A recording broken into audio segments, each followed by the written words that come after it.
Hello students, आज हमारा topic है 1857 की क्रांति, कारण और परिणाम। तो ये टॉपिक जो है दोनों ही पेपर में, फर्स्ट और सेकंड में। तो फर्स्ट में तो पूरे इंडिया लेवल की क्रांति का स्वरूप था, और इसमें जो सेकंड में राजस्थान में मुख्य रूप से कहाँ कहाँ इस क्रांति की ये घटित हुई, कौन कौन सी घटनाएँ हुई। तो इसमें लेते हैं पहले कारण। 1857 भारतीयों द्वारा ब्रिटिश सत्ता के विरोध आधुनिक भारतीय इतिहास का एक अभूतपूर्व घटना थी।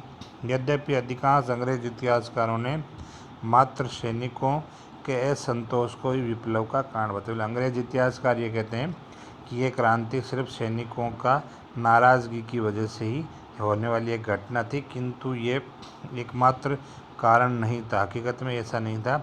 अंग्रेज सरकार की नीतियों के परिणाम स्वरूप भारत की परंपरागत संस्थाएं एवं परंपराएं समाप्त हो रही थी, और ब्रिटिश प्रशासन के प्रति जनसाधारण की सहानुभूति भी जाती रही। मतलब जनता, सैनिकों के साथ जनता और सामंत और जो राजा भी अंग्रेज़ों से दुखी हो रखे थे, उनकी नीतियों से परेशान हो रखे थे, और जनता की सहानुभूति भी अंग्रेज़ों से चली गई। डलहौजी की गोद निषेध नीति का सिद्धांत, मुगल सम्राट पर के साथ किया गया अंग्रेज़ों का दुर्व्यवहार, अंग्रेज़ों का भेदभाव और असमानता की नीति, सामाजिक क्षेत्र में हस्तक्षेप, भारत का ईसाईकरण, मतलब भारतीय के अंदर ईसाई धर्म को फैलाना और भारतीय लोगों को ईसाई बनाना, और आर्थिक शोषण और निर्धनता इस क्रांति के प्रमुख कारण जो थे, ये प्रमुख कारण बने। इसका तात्कालिक कारण जो है एनफील्ड राइफल का प्रयोग करना था। यानी इसमें कहते हैं कि इस राइफल में जो राउंड भरते थे, गोली भरते थे, वो उसमें सूअर और गाय की चर्बी लगे होने की जो उल्लेख आता है। तो उससे जो है हिंदू और मुसलमान दोनों भड़क गए, और वो अपने धर्म पर इसको प्रहार माना, और इसलिए ये जो एनफील्ड राइफल वाली घटना है, ये तात्कालिक कारण बनता है इस क्रांति के शुरू करने का। तो इस राइफल का प्रयोग आने वाला कारतूस ज़्यादा, उसमें गाय और सूअर की चर्बी होने की सूचना थी। इस कारतूस की टोपी को मुंह से काट कर काम में लिया जाता था। इस कारण हिंदू और मुसलमानों में तीव्र जो आक्रोश भड़का और क्रांति का कारण बन गया। यद्यपि राजस्थान के लगभग सभी शासक ब्रिटिश सत्ता के परम भक्त थे। राजा जो थे राजस्थान के, वो तो अंग्रेज़ों के प्रति वफादार रहे, फिर भी राजस्थान में ब्रिटिश विरोधी तत्वों का अभाव नहीं था। मतलब राजाओं के अंग्रेज़ों के सपोर्ट में होने के बावजूद भी राजस्थान में बहुत से ऐसे वर्ग थे जो अंग्रेज़ों के साथ नहीं थे, उनके खिलाफ थे। 1857 की विप्लव के काफ़ी समय पूर्व जोधपुर के महाराजा मान सिंह ने ब्रिटिश विरोधी तत्वों का प्रतिनिधित्व किया था, और वे जीवन पर्यंत ब्रिटिश हस्तक्षेप का विरोध करते रहे। जब ब्रिटिश सरकार ने डूंगरपुर के महाराजा को सिंहासन से हटाया, तब भी जनता ने अंग्रेज़ों के विरुद्ध जो है असंतोष भड़क उठा। इसी प्रकार जयपुर के अंदर भी, जयपुर में भी क्रोधित जनता ने कप्तान ब्लैक की हत्या कर दी थी, और हत्या का जो है कारण राज्य प्रशासन और ब्रिटिश अधिकारियों, राज्य प्रशासन में जो है ब्रिटिश अधिकारियों का बढ़ता हुआ प्रभाव या हस्तक्षेप था। कोटा राज्य में अंग्रेज़ों ने झाला जालिम सिंह और अन्य उसके उत्तराधिकारियों के अनुचित दावे का समर्थन किया। यानी वहाँ के राजा के जो अधीन जो प्रधानमंत्री था उस राजा का, झाला जालिम सिंह, उसके और उसके उत्तराधिकारियों के जो हस्तक्षेप था, उनका जो अंग्रेज़ों ने समर्थन किया, जिससे समस्त हाड़ा राजपूतों में असंतोष भड़क उठा और अंग्रेज़ों से सशक्त मुकाबला किया। क्रांति से पूर्व राजपूत सामंतों का एक वर्ग भी ब्रिटिश सत्ता का विरोधी बन चुका था। अंग्रेज़ों ने राज्यों में शांति और व्यवस्था स्थापित करने के नाम पर जो सैनिक ब्रिगेड कायम की, उनका उपयोग भी, मतलब हर राज्य में जो अंग्रेज़ों ने अपनी सैनिक टुकड़ियाँ रखते थे, उनका उपयोग भी वो राजा के विरोध में ही या सामंतों की शक्ति कुचलने के लिए किया गया। राज्य विरोधी सामंतों की शक्ति को कुचलने के लिए किया गया। इससे सामंतों को असंतोष होना स्वाभाविक था। तो राज्य के अंदर जो सेना थी, वो सामंतों को दबाने में उसका उपयोग किया, जिससे सामंत भी अंग्रेज़ों से नाराज़ हो गए, वो उनके विरोधी हो गए। क्रांति में इन असंतुष्ट सामंतों ने ब्रिटिश सत्ता का जोरदार प्रतिरोध किया। संभव है इन सामंतों ने अपने स्वार्थों के वशीभूत होकर ब्रिटिश सत्ता से संघर्ष किया, परंतु उन्होंने जनसाधारण का जो सहयोग मिला उससे ब्रिटिश विरोधी भावना प्रकट होती। मतलब सामंतों को जनता ने सहयोग दिया था, पूरी हेल्प दी थी। इससे यह साबित होता है कि सामंतों के साथ साथ जनता भी अंग्रेज़ों के विरुद्ध थी। इस क्रांति के आरंभ होने के समय राजपूताना में 6 ब्रिटिश सैनिक छावनियाँ थी। ये 6 कहाँ थी? नसीराबाद, नीमच। ये नीमच वर्तमान एमपी में आता है, उसमें राजपूताना का भाग था, एमपी में है, राजस्थान बॉर्डर के नज़दीक ही है। तो नसीराबाद, नीमच, देवली, ब्यावर, एरिनपुरा और खेरवाड़ा ये प्रमुख 6 छावनियाँ थी। इन छावनियों में 5000 भारतीय सैनिक थे और कोई यूरोपीय सैनिक नहीं था। राजस्थान में क्रांति की शुरुआत जो है नसीराबाद से हुई। अभी छोटे सवाल में पूछ जाता 2 नंबर में, शुरुआत कहाँ से हुई, 6 प्रमुख छावनियाँ कौन सी थी। उसके बाद नीमच में फैली, उसके बाद एरिनपुरा होते हुए फिर कोटा तक जो है क्रांति पहुँच चुकी थी। क्रांति में जागीरदारों और जनता ने खुलकर जो है क्रांतिकारियों का सहयोग दिया। जागीरदारों और जनता ने। और अहुआ के ठाकुर कुशाल सिंह, अहुआ पाली के अंदर है, कुशाल सिंह, कहीं पर खुशहाल सिंह लिखा था, कुशाल सिंह ने भी जो उनका योगदान जो है अद्वितीय जो रहा है इस क्रांति में। तो ये तो थे क्रांति के कारण। अब लेते हैं इसमें परिणाम क्या निकले। तो इस विप्लव के अंत सर्वप्रथम दिल्ली में हुआ और 21 सितंबर 1857 को मुग़ल बादशाह और उसकी बेगम जीनत महल और उसके 2 पुत्रों को बंदी बनाया गया। भारत से उन्हें निर्वासित करके बर्मा की राजधानी रेंगून थी म्यांमार की, वहाँ भेज दिया गया। इसके बाद लखनऊ में विद्रोह दबाया गया। उसके बाद तात्या टोपे को पकड़कर फांसी दे दी गई। इस प्रकार अंग्रेज़ों ने पूरे विद्रोह को दबाने में सफलता हासिल की। यह सफलता भारतीय राजाओं के सहयोग करने की वजह से मिली। अगर भारतीय राजा सभी खिलाफ हो जाते तो अंग्रेज़ों को भारत छोड़ के भागना पड़ता, लेकिन राजाओं ने जो है अंग्रेज़ों का सहयोग किया, क्रांतिकारियों का सहयोग नहीं किया। इस वजह से जो क्रांति में हार जो है क्रांतिकारियों की हुई। यद्यपि 1857 का विद्रोह असफल रहा, किंतु इसके परिणाम बड़े व्यापक और स्थायी सिद्ध हुए। ये विद्रोह तो असफल हो गया, लेकिन इसके परिणाम जो है बहुत सटीक हुए।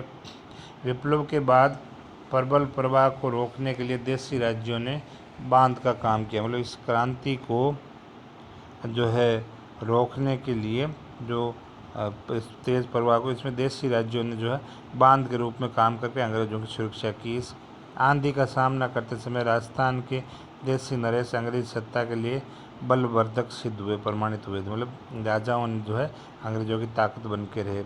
अतः विप्लव काल में की गई उनकी सेवाओं के लिए उन्हें पुरस्कृत किया गया। महारानी विक्टोरिया की ओर से की गई घोषणा द्वारा नरेशों के साथ ईस्ट इंडिया कंपनी की संधियों को आगे भी पालन करने तथा भविष्य में किसी भी देशी राज्यों को जब्त कर अंग्रेजी राज्य में न मिलाने की स्पष्ट आश्वासन दिया गया। तो ये परिणाम लिखा कि डॉक्ट्राइन ऑफ स्लेव यानी गोद निषेध नीति और ये राज्य हड़पने की जो नीतियाँ थी उन सबको बंद किया गया और कहा किसी भी राज्य को हड़पा नहीं जाएगा।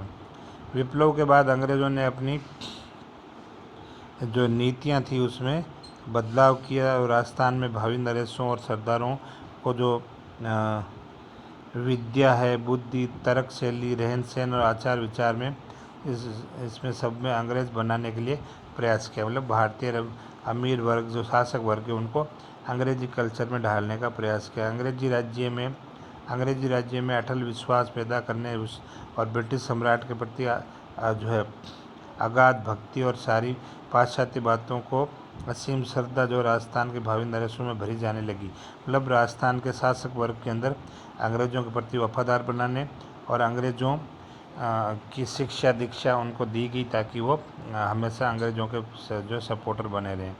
उनकी मानसिक गुलामी का अद्भुत किंतु सुदृढ़ पासों में बांधा जाने लगा। मतलब उनको मानसिक रूप से राजाओं को, उनके बच्चों को मानसिक रूप से अंग्रेज़ अपना गुलाम बनाने के लिए जो षड्यंत्र रचने लगे।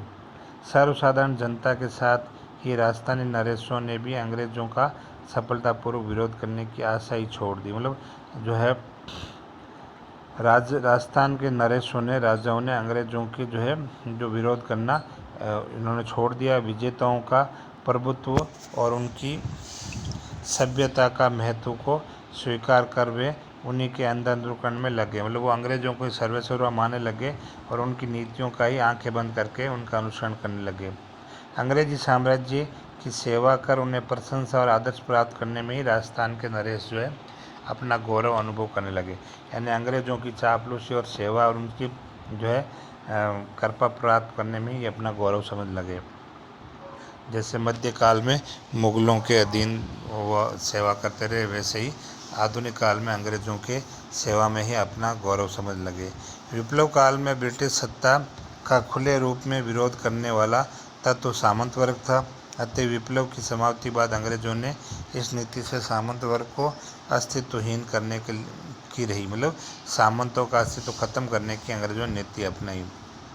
जागीर क्षेत्र में जनता की दृष्टि में सामंतों की प्रतिष्ठा को कम करने का प्रयास किया गया, मतलब जनता की नज़र में सामंतों की प्रतिष्ठा खत्म करने का हर संभव प्रयास किया गया।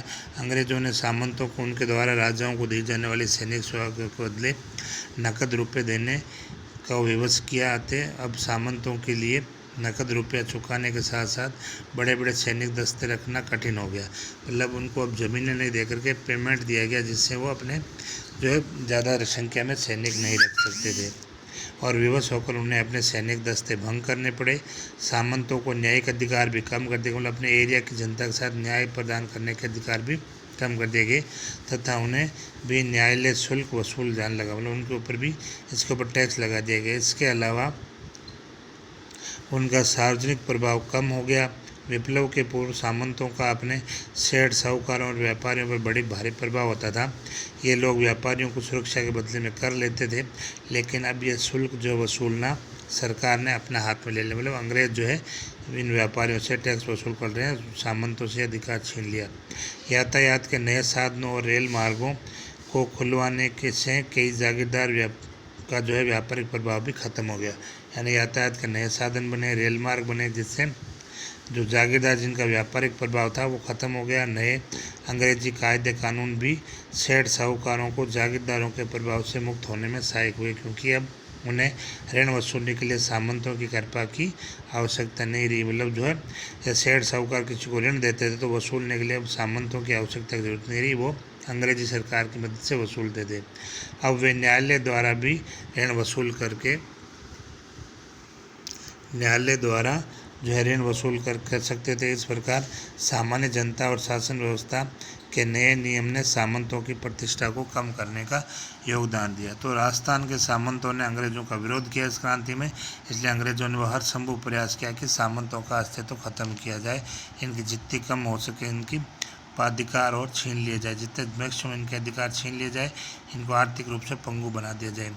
विप्लव काल में अंग्रेज़ों ने अपनी सेनाएं एक स्थान से दूसरे स्थान पर ले जाने में बड़ी कठिनाई हुई, इसलिए अब विभिन्न सड़कें बनेगी, रेलवे लाइन बनेगी, यातायात के नए साधन राजनीतिक जो है राजस्थानी जनता के लिए बड़े नुकसानदायक सिद्ध हुए। तो यातायात के नए साधन बनाए गए जो है नुकसानदायक रहे। अब राजस्थान के बाज़ारों में विदेशी माल बहुत मात्रा में आने लगा, जिससे स्थानीय उद्योग धंधे एक एक करके नष्ट होने लगे और जनता की बेकारी और गरीबी जो है बढ़ने लगी।